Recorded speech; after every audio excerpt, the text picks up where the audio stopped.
ওই মাস্টারের বাবা ছিল কালো ঠাকুরের শেষ শিষ্য, জানো? ওই জন্যই তো দেখাশোনা করে ওই বাড়ির। আমার মনে হয় তুমি আর যেও না দুর্গা বাড়ি। ভূত খুব ভালো, তুমি বললেই তো মানবো না। আচ্ছা মাখন দা, আমার একটা হেল্প করবে? পুঁতি আনা ছাড়া অন্য কোনো কথা থাকলে বল, দেখো চেষ্টা করে। না না, আমার পাশের ঘরটাতে নিয়ে যাবে। মাথাটা খারাপ হয়ে গেছে নাকি আমার?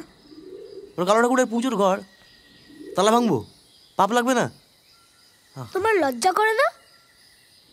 কেন আবার? তোমার সেই পূর্বপুরুষ যে মাটির তলায় মেরে গিয়ে পুঁথি নিয়ে এসেছিল, সে পাপের ভয় পেয়েছিল? বার খাওয়াচ্ছ? ওই ঘরে একটা সিন্ধুক আছে, যার তালাটা না গালা দিয়ে আটকানো আছে মাখনদা। ওই ঘরে একটা উত্তর লুকানো আছে, আমি বলছি শোনো। Sunrise masala presents world TV premiere Bhootpuri, co-powered by Berger Paints, 28 April রবিবার দুপুর 1টায় জলসা মুভিসে।